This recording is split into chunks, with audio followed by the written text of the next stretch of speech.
Jody Avirgan here. I'm glad you're enjoying 30 for 30 podcast, part of a special collection of sports audio documentaries from ESPN Films. We're finding the best sports stories for you right now. And to do that, we're behind the wheel of the Mini Countryman, the biggest mini yet. Please proceed to the highlighted route. To find great sports stories, you have to get out into the world and follow your instincts. That's where the Mini Countryman's all-wheel drive comes in handy. With all four, we can chase down a story in the city, the country, and most places in between. Podcast equipment isn't very bulky, but even if we're hauling a lot of gear, there's plenty of cargo space for all your stuff. And if a few of our producers tag along, no problem. The Mini Countryman comfortably seats 5 adults. The Countryman may be big, but it still drives like a Mini thanks to the twin-power turbo engine. No matter what story you're chasing, the Mini Countryman will help you find it. It's available now, and so are 30 for 30 podcasts. Visit miniusa.com/countryman today. I realized walking in today that something interesting has happened with this Marlin sale. Do you think that Derek Jeter had a conversation with Bruce Sherman? I don't know what the number was. Is it a conversation with anyone? I don't. You came to the microphone so fast there, and I'm so scarred from yesterday that I thought I got Bruce Sherman's name wrong. You good? Like, I'm so scared right now of everybody's name. I'm going to start, you know what I'm going to try and do? I'm going to try and speak today in pronouns. I'm going to see if I can avoid names just altogether. What are those? Do you think that Bruce Sherman and Derek Jeter had a conversation about, hey, you know how Goodell for the NFL is a meat shield for all the crud? I'm going to traffic in your image. Your image is going to get me into baseball. Your pristine unicorn image is going to get me into baseball. And then Jeter's like, it's going to be $5 million a year because of the beating I'm going to take to my integrity at the very beginning. I haven't had a stain on my resume in New York of unpopularity for however many years. So if you want me to take the beating, because I want to know how it is that Bruce Sherman's not getting dragged in all this. I want to call his office every day. I want to call his office every day until he talks to us because he's using Jeter as a meat shield. Criticizing Jeter all the time is like criticizing the Williams sisters for owning the Dolphins. I'm dead serious. Yeah, Jeter's just this guy. He's just this face who's just wandering around taking the beating, but he's not in charge of stripping down the plan to get the amount of money right. No, but if Venus and Serena were in charge of football operations, then you would be giving more criticism to Venus and Serena. This is happening because of Bruce Sherman. Bruce Sherman, I don't know what the relationship is between Jeter and Bruce Sherman. I don't know if Sherman is one of these New York guys who just wants to be boys with Jeter because he's got a bunch of money that he made in Wall Street. And he just wants to hang out with Jeter and want to be a baseball owner. I don't know anything about him, but I'd like to talk to him. And I'd like to harass his office until we talk to him. I think he's from Naples. I think he's a Florida guy, and he wanted to buy this for his family. The only thing I heard Bruce Sherman ever say was in that first press conference, and he was, thanking his grandkids and saying happy birthday to people. And I'm like, this guy's kind of goofy. We're never going to see him again. Mike, can we call Bruce Sherman's office, right now on the air, and I will tell the secretary as we call her, the administrative assistant, wherever it is that Bruce Sherman takes calls, I will tell her that she's on the air, and I want to start calling Bruce Sherman every day on the air until he comes on with us. It doesn't work you can't just say, hi, you're on the air. And no, I'm not going to do it like that. No, I am saying that you get her on the phone, and I start the conversation. As soon as she says, hello, Bruce Sherman's office, I explain to her specifically, you are on the radio right now. Yeah, if you don't that's not how it works. What do you mean that's not how it works? Legally, it's not how you do it, legally speaking. Legally, according to whom? Let the FBI raid the place. What do you mean? The FCC. Legally, according to... raid the place? What are you talking about, legally? I can't call somebody? No, you can't do it that way. You can't spring, hi, you're live on the air. What are the FCC rules? You can't do that. Well, tell us... What are the penalties, Tell Mike? us the way to do it. Do you call and say, hey, I'm going to put you on the phone with two gentlemen who are on the air? Yeah, you have to say hi. You have to identify yourself and your corporate entity, and you say, we would like to bring you on the air, and you have to give them the opportunity to accept or decline. You can't just put somebody on the air that doesn't want to be on the air. And or he or she is going to decline. Hold on. How about this? This is something they can't control. We don't have to put them on the air. You could put me on the air with a telephone, not hearing the person's voice, and you'll just hear my end of the conversation. Yeah, we can do that. All right, let's do that then. Okay. All right. Get me Bruce Sherman's telephone number and how it is that I could go about calling him. Right, there's that. I love this. This is great. I mean, yes, let's do. I want to talk to this person. Like, how's he escaping all of this? Because he has Jeter. That's it. Guillermo, can you look up for me what the amount of money was that they had to borrow? I know they were getting all sorts of trouble with their loans. What was the amount of money they had to borrow to buy this team? Because I think one of the great things that's being missed here, Stugotz, is how much Jeter overspent for this team. The reason this happened, okay, and Moss, the other owner, had big plans for the community, for the baseball team. He actually cares about Miami, unlike Sherman and Jeter. And Moss came in at a little under the $900 million because that's where they put the overpriced value. They put the overpriced value, the worth of the franchise, on about $850 to $875. Right. And Jeter bought it for $1.1 billion, and he didn't have $1.1 billion. And that loan, I believe, is the difference between those two numbers. And the reason this is happening, Jeter wanted the team so badly that he had a plan with baseball, to get the team, and Jeter had to explain to them how it is that $1.1 billion was going to work. So baseball signed off on Stanton. They signed off on, yeah, Jeter, you can have that team, and we understand you're bleeping South Florida again. Right. Do you understand the details on how that happened? Yeah, of course. Major League Baseball kind of knew, just based on the price of the team, Major League Baseball knew what Derek Jeter was going to have to do once he took over the team. Not just based on the price. In words. In words, yes. Not on the. Here's my plan for the Miami Marlins. It's like, Jeter, how are you doing this? Explain to us. Well, here's what I'll do. I'll trade Stanton. I need to get rid of some of these contracts. I'll strip it down again. And baseball signed off on all of that because this isn't a surprise to baseball what Jeter did. Baseball's helping Jeter. Baseball's helping Jeter figure this out the same way they helped Loria figure it out at the very beginning when he bought him for $10 million and they just gave him all sorts of money that he parlayed in. But I'd like to know the amount of money that Jeter had to get in a loan because he was having trouble securing these loans because the banks knew that this wasn't the price for this organization.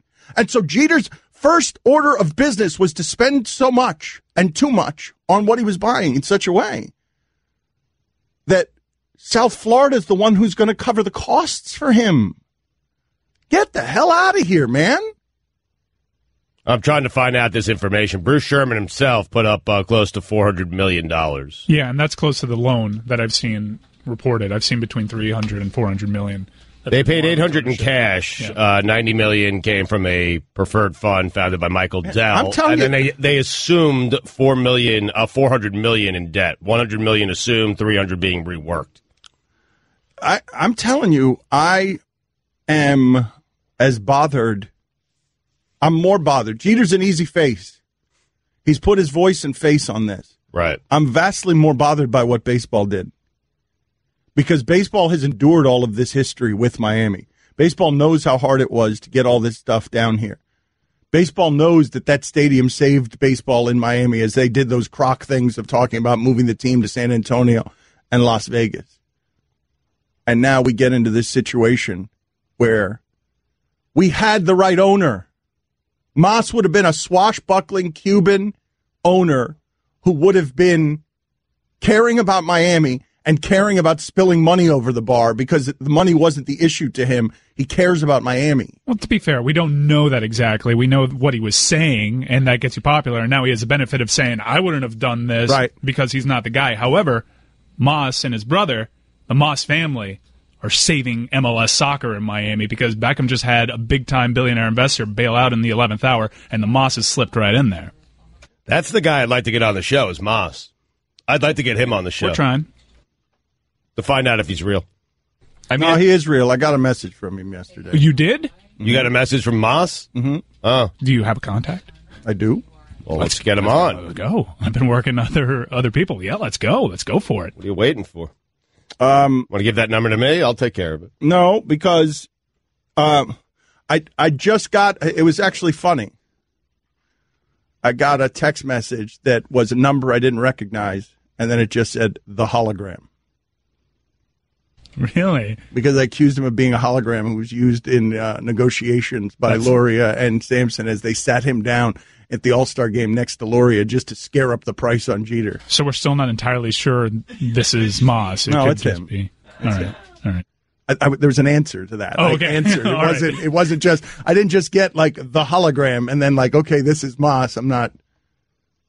So, but I want to talk to Sherman. I don't want to talk to Moss. Well, we can talk to both, right? Yesterday you wanted to talk to Moss, so no Moss? I want to talk to Sherman first. No Moss for now. All right. And how are we doing this? Did you guys round up a number for Sherman's office? Allison's working on it. She's made like 3 calls in the last minute. All right. We'll see if we call Bruce Sherman. Smoke out Bruce Sherman next. Hey girl, have you done something new with your scales? Using new moisturizer? Nice. It really brings out the hazel in your eyes. Oh, hold on. Are you using whitening strips too? Your fangs look good, girl. Really good. A really charming snake charmer? Surprising. What's not surprising? How much you could save by switching to Geico. Wait, what? Have you been doing Pilates too? Geico. 15 minutes could save you 15% or more. Don Le Batard. You introduced me to a great masseuse. Jeff Finney is his name. Now, there was a time where Jeff Finney was giving me massage on a weekly basis. He's rough. Like, he stretches you out, and it's really, really rough. Stugats! And I sent him a text, or I thought I sent him a text saying, hey, 9 o'clock tonight, I'm ready for you to work on me. I sent it to Jeff DeForest. This is the Don Le Batard show with the Stugats on the ticket. Is it true that Nick Saban finished third in that Alabama race last night? As a write-in candidate, how many votes did he get as a write-in? They haven't counted all the write-ins yet, but there's a strong assumption that several votes were made. In fact, I saw an interview, CNN, I think. I saw it pop up on my timeline where someone legit, they did an interview after someone left the polls, and they legit voted for Nick Saban. No, I think Nick Saban got 20,000 votes. I don't know if that would have been enough to swing the election the other way. I wasn't paying very much attention. I just was trying to find the funny. Well, there were 22,819 write-in votes total. 20,000 went to Saban? I'm trying to find that out.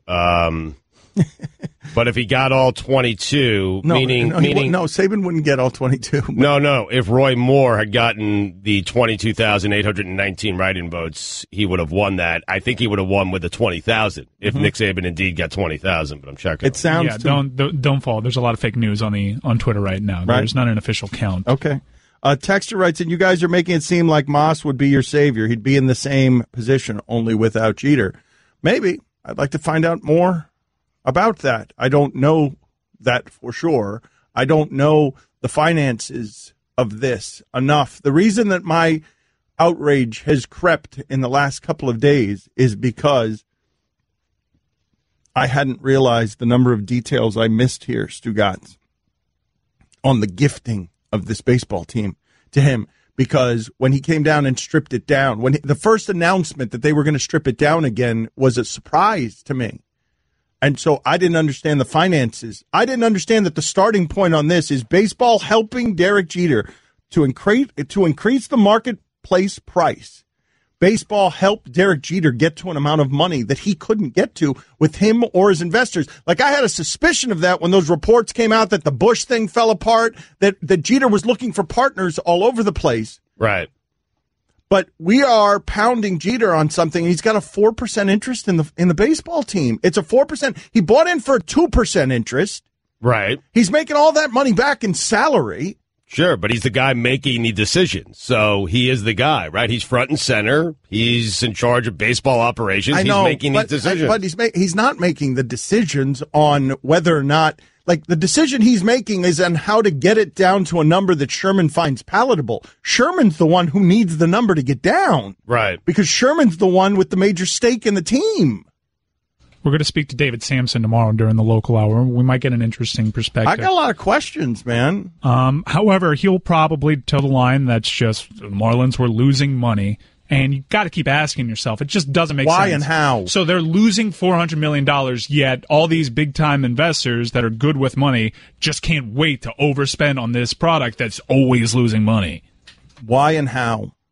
Well, I don't know if you factor in owning the stadium and the surrounding property there, Mike. Yes, of course you do. Of course you do. Right, but I'm saying, I don't know, does that go on the P&L when they say they're losing on an annual basis $400 million, whatever it is? Well, they co-own, yeah. Right, but when he goes to sell the team again at some point, and he will sell the team again at some point, he gets to sell all that land. That's probably equally as attractive to him than owning the baseball team. There are a lot of purchases in South Florida going on right now where people are buying things they don't want or need for the land. That would not be a place. That would not be one of the places that you would imagine that would be valuable. Hugely valuable Miami property. There's you saw where the Miami Herald building is on the bay, right? You remember where it was on the bridge on the bay? That space has been empty for a long time because somebody from China keeps waiting for gambling to get allowed here so they can put a casino there. Like, it's just empty land. They're not doing anything with this land that's worth I don't know how many hell, that land kept the Miami Herald as a functioning business property while everything else leaked money. That land was protecting and saving the Miami Herald. It's why they sold it. They sold it to get all of the cash influx from that land. But I don't know enough about business, and that land near the Orange Bowl doesn't seem like it'd be very, very valuable. Well, also, I could see where that would be more important if this were an antiquated stadium, but it's a brand new stadium. You're talking several decades in advance where you're talking tear down and then the land's just valuable. Right. I'd just be curious. There are a number of things here that have piqued my curiosity. But one of them, and the reason I got to the state that I got to yesterday, and I'm still sort of here, is because the New York Yankees just pulled off the ridiculous sports radio trade. That every guy who calls a sports radio show is like, yeah, I'd like to get LeBron for Winslow and a second-round pick. You think we could do that? Right. The Yankees just pulled that trade off. Castro's a bum, dude. Yes. Castro's a bum. Yes. You're right. It's funny that you said that. It's one of those trades where someone calls Mike Francesa and says, hey, Castro and a couple of minor leaguers for Stanton, and he hangs up on him. That's right. Yes. It's like, what are you talking about? Stanton's going to cost something. And furthermore, the Marlins will pay some of they'll pay some of the contract. Like, what? It's such an egregiously bad trade as if Stanton doesn't have value. And it's like, what the hell are you talking about? That contract is enormous. It's the largest in the history of the sport. But what's remaining on that contract, if Giancarlo Stanton became a free agent today, that's what the Yankees would spend to get him. Of course, yes. I'm enjoying from afar watching Derek Jeter experience negative press coverage for the first time in his life, and he appears to not be doing great with it. I heard this quote the other day where he was defending what they got back in the trade, and he sort of put it all on Mike Hill because it's his job to do it, so we're supposed to trust that. Well, what I'd say to that is we have people in place whose jobs are to know about talent. And, I think they would disagree with you. We think we got some good prospects in return, and now it's up to us as an organization to help develop them. So, yes, you're right. It's the National League most valuable player. I don't care what prospect you get back. It won't be, household names for a fan base. But, we have a talented group in the front office and the baseball operations No, you don't. side. No, you don't. That, I have a lot of confidence in the prospects that we got in return. What's he going to say there?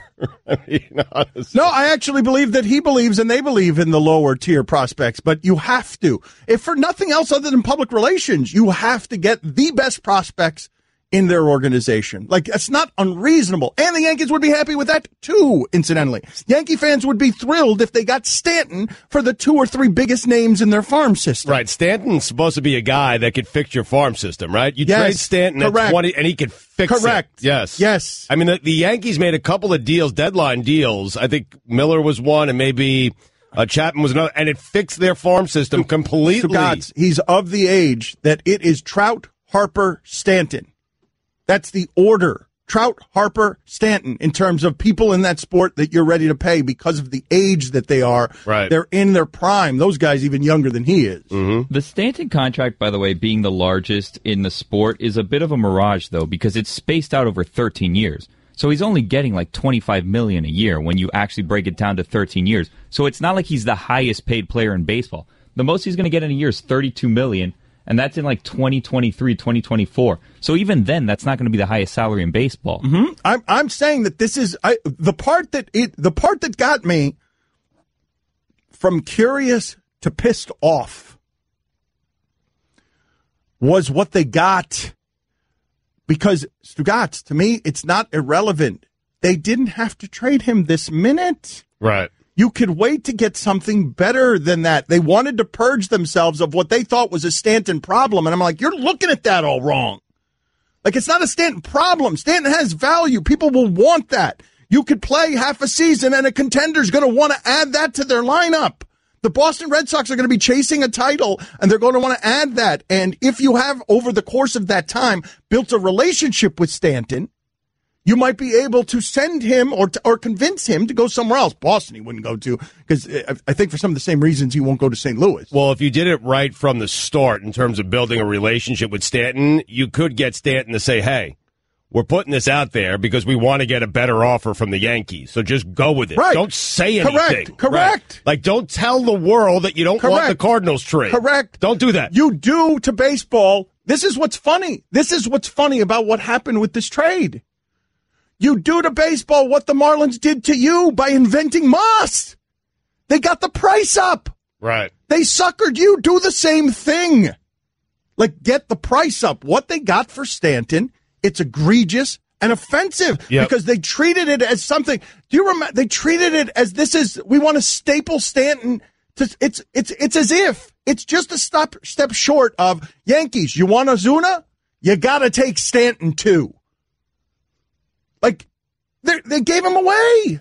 They did. I think the worst part of that conference call was Jeter saying this was the best of the three deals, because that shows he either doesn't know what he's doing at all or he's lying to you. He's lying to you and he thinks that you're dumb, that this is the best deal they could have gotten for Stanton. Because there's no way. The other two deals were better. He just said no to them. Well, it's the best deal of the team Stanton wanted to go to. Right. But yeah, and the only deal. Who says those deals were better?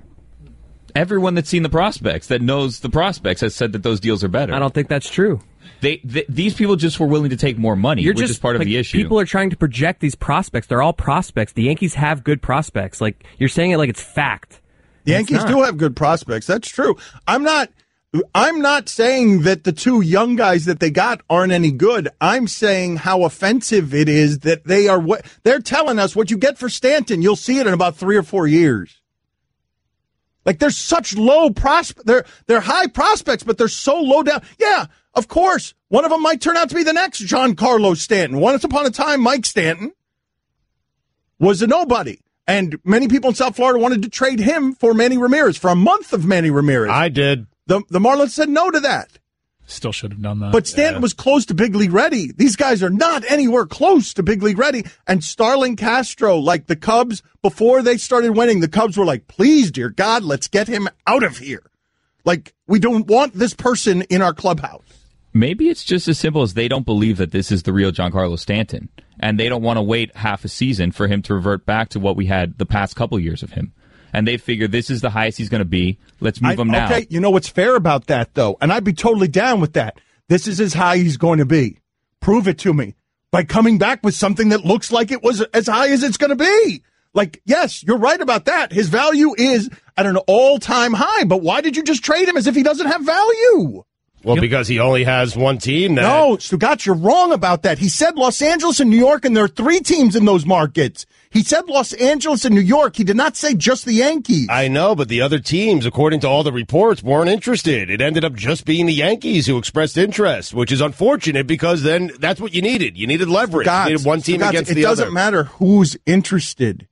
It only matters who does it look like it's interested. That's how you drive a price up. Right. Dan, I'm agreeing with you. On the front end, build a relationship with Stanton to a point where you can, hey, I'm going to dangle the Red Sox out there. Don't do anything. We're trying to get the most in return for you. I'm going to get you out of here.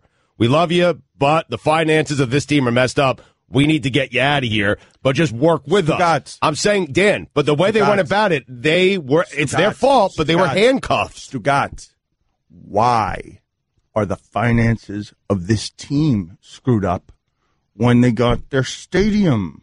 Like, I don't have the answers. No, for that. no. I'm not asking. I'm asking you rhetorically. I'm saying, why is the solution always to Sampson and Loria running the business like a business and running it wrong, and running it wrong for the fan, and Jeter and Sherman running it wrong for the fan, and Huizenga running it wrong for the fan? Why is it always that the way to fix that is to bleep the South Florida customer? Why is that always the solution to other people being dip bleeps about how to run a business? Well, they also are raising ticket prices, which is ridiculous. You're supposed to understand that they're making all these changes, and they want you to pay more for a lesser product. They don't deserve a person to go to their stadium next year. Not one. Not one. Like, for what? Why? Why would you go to see the other guys? Yeah. Isn't Stanton coming back? Yeah, next year they start out with the Cubs, and then April, I think they have the Yankees and the Red Sox coming to town. Cubbies, big draw. There'll be people there, a lot of people there. Especially if the Marlins go with Palmeiro at first, Roger Clemens is their number one starter. Dan Le Batard. I'm going to tell you something, Hulk Hogan. I heard what you said about me a few days ago, yeah. And I don't think that you can separate business from friendship. I'm your friend. But if I ever see you in the ring, I can beat you. Don't you know? Yeah. Stugats. Randy Savage, I know your mustache is crooked. Your beard is a little sideways, too, but I don't want to get into that. This is the Dan Le Batard Show with the Stugats on the ticket. Can I ask a question, Macho Man? More questions. I'm sorry about that. Macho Man Randy Savage. Texter writes in, I know it's the local hour, but Stanton is gone. Deal with it. He's that guy. I am dealing with it by turning it into content and lining all of our pockets. And I'm dealing with it right now by calling Bruce Sherman's office. I'm going to figure out how to do this on my phone. Bear with me because I don't know what the rules are or how any of this works. And Mike Ryan is just scared right now because of what I'm doing. But I'm going to dial this telephone number right now. And you have his office number there? Yeah. All right, cool. And Try not to have their voice unknowingly go over the air. Right. Like don't the person's voice. Yeah, don't point the receiver towards the microphone. That's important. Does he need to alert them that he is indeed on a radio? Hold on, you're not going to hear the person's voice. Hold on a second. All right. This is I've reached M4 Capital. Okay. And I'm being told to touch pound here. Hold on a second. All right, you're going to have to go probably through the the company extension list there. First 3 letters of his last name.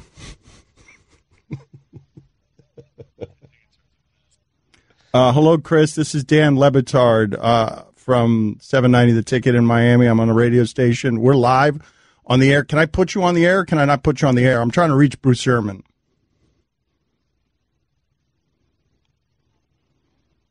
But I know he's not available, but can I put you on the air or can I not put you on the air? All right, I can't put you on the air. All right, could you relay a message to him? Can you tell him that Dan Le Batard called and I'd like to talk to him on the radio about using Jeter as a meat shield? Using Jeter as a meat shield. Using Jeter as a meat shield. I'd like to talk to him about that. And I'm going to call you every day I'm going to tell him I'm going to call every day until we talk to him. Right. So you'll talk to her tomorrow. Right. I'll talk to you tomorrow. Is that okay? Does she need you to spell meat shield? M-E-E-T. Hold on a second. He suggested what? No, I don't want to talk to Derek Jeter. I have no interest in talking to Derek Jeter. I want to talk to Bruce Sherman. I know that that's what he suggested, but I'm going to call every day until I get to talk to Bruce Sherman, okay? That's fine if he suggests I talk to Derek Jeter, but this radio show is going to call you every day until we talk to Bruce Sherman, okay? Or talk to somebody. Like, I'm not putting this on you. I know you didn't do anything. I just want you to relay that message to him. I know you didn't do anything, and you don't have anything to do with this, but just let him know that every day I'm going to be calling until he talks to us, even if it's throughout the entirety of his ownership. Okay? Thank you. Thank you for relaying the message. Thank you. All right. That made me uncomfortable. Yeah. You need to, maybe I'll call tomorrow because you need to butter her up on the front end for a good 15 minutes. Yeah, I think that's a good idea. All right, you call tomorrow. That's even better. Okay. You know, we can play good cop, bad cop. I'll call every day as my guy, and you call every day as your guy. But I think you're the good cop. It's important now that I call like I'm calling from a separate show. I have nothing to do with hold you. On. No, don't start throwing scam in You're there. on the ban list. Hold on. Can you call now? Let's see how much better you do this. Let's do the same thing here. I'll make the call for you. All right. And you, I might not even get around to on the first call asking for him. I might just spend the entire time on her and then call back a little bit later. That's fine. Well, it's going to come from my number, so she's going to recognize it. Just go ahead and do that there. Okay. It's the top number on the screen. Don't look at any of the other people I called there. That's intensely private. Okay. Wow. Whoa. I can't reveal any of these. I mean, whoa. I didn't know you had access. There's some good ones there. A little jealous. Yeah. This is not the number I want from this phone. Hold on, stop moving. I'm sorry. Right, I'm trying. I don't want you to get all the other numbers. I know I'm on to you. It's taken an awful long time for you to get those numbers down. It took you so long to get those numbers down because you were taking down all the wrong numbers. Can you call? Were you even taking down Bruce Sherman's number, or were you taking down Barkley's number? Let me see the phone again. All right, hold on a sec. All right, I got Chuck's right. Did you? All right, here we go. I'm calling. What's his name again? Bruce Sherman. All right. What was her name? Chris, she said. Okay. Make sure her number does. Make sure her voice. You can't hear, so. Yeah, you may want to back up a little bit. You got to press pound. Are we harassing somebody right now? Is this what we're doing? Is it harassment? Well, back-to-back calls. It depends on how good his tone is. Well, you know he's going to be great. Yeah, but you were mean. Hey, Chris, how are you? Oh, that's nice. You having a good morning?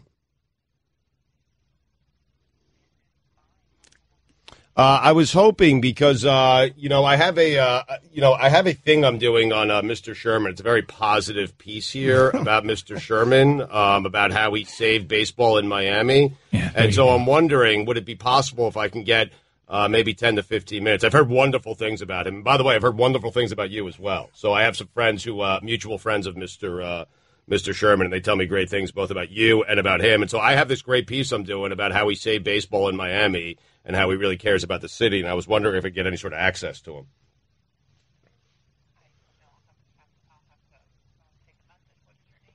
My name is John. Last name is Wiener, Weiner. And that'd be great. I appreciate you asking. Listen, that's all I can ask you to do is go to him and ask. But just please let him know that it's going to be a positive piece on him. Oh, I'm with ESPN. Yeah, that's good.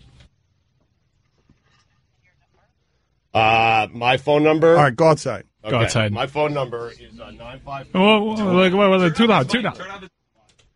Now, you guys are deeply uncomfortable made deeply uncomfortable by this. And yeah, that was I was uncomfortable when you were calling. Put it on the poll, Guillermo, at Le Batard Show. Was that good entertainment or was that uncomfortable? Because you felt bad for her, right? But she didn't do anything. Exactly why I felt bad. But you're feeling bad for her when I'm sitting here telling her you didn't do anything. I want to get this, I want to relate this. You threw that in after your tone was, I'm going to call you every day. You sounded like Kyle Vanden Bosch. I'm going to get him. I'm going to get him every day. And it's such an empty thread. Because the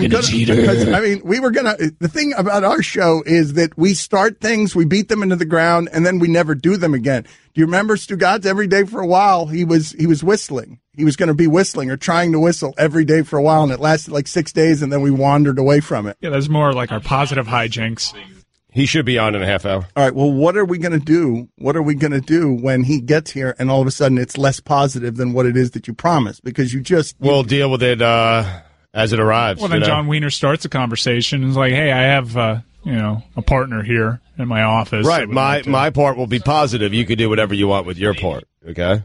Something like that. But she did say she actually asked for more information. She asked who our mutual friends were. Yeah, but of course, Stugatz, she's going to ask questions until your lie unravels. Listen, man. Who'd you say were your mutual friends? You guys know that who part I know. needs to be quiet. Okay? Yeah, that part needs to be quiet. Because, listen, you guys know I do have mutual friends, right? I always have a mutual friend. Yeah, I guess. Yeah. He's not kidding, though. No, I'm not. Pretty sure. No, he swayed me. He pushed me off. He always has a mutual friend. Guillermo, how did you feel about all that? Because I looked in the other room, I didn't see a whole lot of laughter. I saw just a lot of squirming. I mean, this is a step above the wacky hijinks of like sending them coal for Christmas and stuff like that. I thought that might be fun, but no. Oh, well, you want to do that too? Let's do that. You're going to send coal to Marlins Park? No, to Bruce Sherman. No, I want to smoke this guy out. Like, I'm talking, I want to stop this about being about Jeter. You literally want to smoke him out with coal. Yes. That seems dangerous. Don't say that. No, not lit coal. Not lit coal. Just coal. So we're attacking the one that actually put in the money. Not enough of it. Yeah, but this not is weird. enough of it. I'm just trying to follow. I'd like to stay exactly where we are, where we don't care about him and we're just blaming Jeter. Jeter's never been blamed for anything. Yeah. This is fun, Neither man. is Bruce Sherman. I'm here to do it. This is where I want to be, man. Big boy, you want to own a team? Let's go. Play out in public. Let's go. Don't hide in the shadows. Don't give it over to Jeter and then spend the rest of the time counting your money. It was curious. I think your whole theory just got a lot more validation by the first response. Yeah. Please speak to Derek. Please speak to Derek. He suggests you speak to Derek. I didn't get that. No, but I want to smoke this dude out. Like, let's go. What are you going to do? I bet you're just going to be here when it's time for the political proclamations and to have governors sitting next to you at games? Or do you care about the city? And do you care about the people who have funded that stadium? And do you care about the people that we're going to spend a season telling not to go to your baseball games and your business because of how it is that you've started this? Welcome to Miami. Fired up, man. Yeah, no. Anytime that someone does Miami wrong, Dan gets pretty fired up like this. He's mad. Guillermo's coming around. I mean, I thought I was in this alone, and you've taken this to another level. You really have. A totally other level. I don't think he's coming around. I think he's upset. Usually I just, my anger fades away, and I get distracted by something else. And it seems like we're in this for the long haul. Wait a minute. Are you guys, Bill's domain, Are you guys afraid of this? Are you guys afraid of this? I don't want to come across as we're disrespectful. I think what at the heart of what we're trying to do is good. Hold on with disrespectful, okay? Because so far, the only people that have been disrespected are the people who paid for that stadium and the people who care about the Marlins. And stop with Bruce Sherman and Derek Jeter. I was saying Chris, the receptionist. Disrespected. She's a sweetheart. I remember I told you guys this story one time.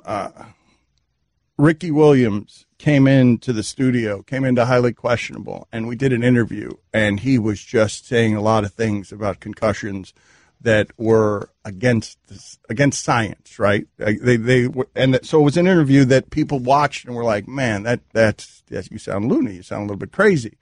And so as we're leaving the studio, because I had to push back on him on some questions and stuff. I'm like, "Man, Rick, that was uncomfortable. Like you're just gonna get scorched." And he just looks at me and he's like, "Isn't that your job? Like, isn't that your job to make the rich and powerful uncomfortable?" Can't really argue with him on that one. So I made you guys uncomfortable, but now let's make this guy uncomfortable. Like, let's make him answer some questions. Answer some questions. Big boy, you're a billionaire. You got in the big leagues. Act like